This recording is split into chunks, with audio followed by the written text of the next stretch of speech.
Hey guys, and welcome back to our 31 Days of Halloween. Today we are going to be going over our Dark Dame series.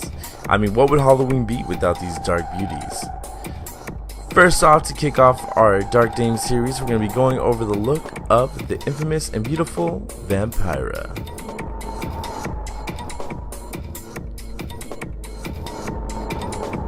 So guys, to get started off camera, I went ahead and glued her eyebrows down, since we're going to be focusing more of a big arch on the brows. Right now, the glue is pretty much set and dried, so I'm just rolling on a full coverage concealer over the brows to help conceal and smooth out the texture of the brows.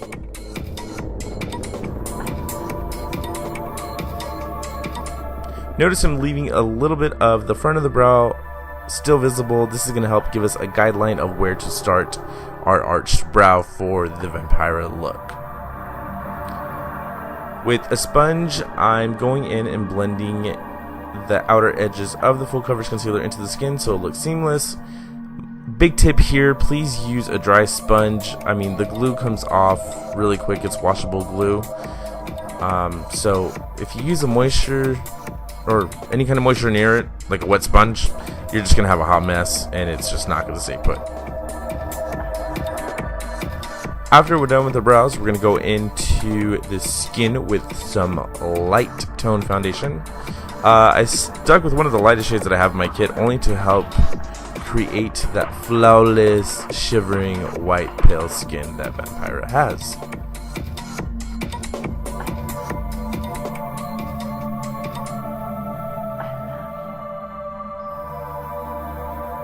Once you're done blending the entire face, we're going to jump on to highlighting.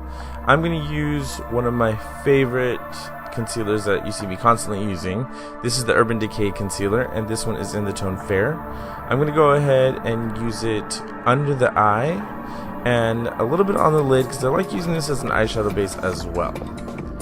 Once I have everything laid out, I'm going to blend everything together. The eyelids, I'm using a brush, so it's more of a soft blend, and under the eyes, I'm using a beauty blender to just blend away my life. Once I'm done, we're going to set with a translucent powder. And then we are ready for our eye portion of this look. Grabbing a white matte eyeshadow, I'm going to pack on the entire lid and the inner tear ducts. I like packing on a shadow because it's helping me build the coverage instead of dusting on, which would give more of a translucent or transparent coverage. You guys understand me. Now, using the flat surface of that same brush that I had used, I'm carving out the crease. Now, I'm following her actual eye socket and not her natural crease, just to kind of create more of a wider eye set. I'm using a gray tone eyeshadow here, and I started off soft and then I'm just building in my gray tones. Remember, I want to keep this as black and white as possible, since she was known for her black and white movies. With that same eyeshadow and same brush, I'm going to drag that color into the lash line as well. And with that same eyeshadow, guess what else I'm going to do? I'm going to contour with it. That's right. We're trying to keep this as black and white as possible. After we're done, I'm going to grab my inglot liner and an angle brush. This is the tone 77. I'm only focusing on the outer edges, since she had a baby wing. She didn't have too much of a big dramatic wing, and she had just a little bit of the liner on the lower lash line too, focusing on just the outer edges. I also put mascara off camera just to keep it more natural. And now we are ready for the Chola brow portion. Now, to create this brow shape that she's known for, I went ahead and grabbed my NYC liner. This is a nice liquid liner with a fine tip to help give more precision when creating the brow. You guys can definitely use a gel liner. You guys can use a black pencil. Just have fun with it. Once I have my shape that I'm happy with, I'm just going to fill in and go on to the next brow.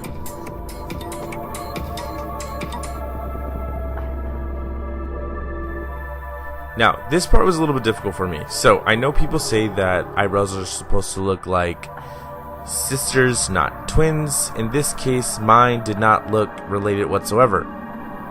I kept going back and forth to reference and stepping back from my work to kind of see if I could see a balance. I noticed they were completely off, as you can tell right now. So I turned off the camera and kind of fixed them off camera so they look somewhat decent. Meh. There you go. Now to finish off this look, I'm going to use a liquid lipstick. This one is in the tone Venom by LA Splash. It's matte, so it's going to last all day long. And once you have your lips on, you're pretty much ready for the night. To help top off this look, I went ahead and put on a black S-waved wig on her, a plunging black gown neckline, and some claws that are ready to grab your heart right out of your chest. Alright guys, I hope you like this version of Vampira. Don't forget to comment, like, and subscribe, and once again, have a happy Halloween, guys.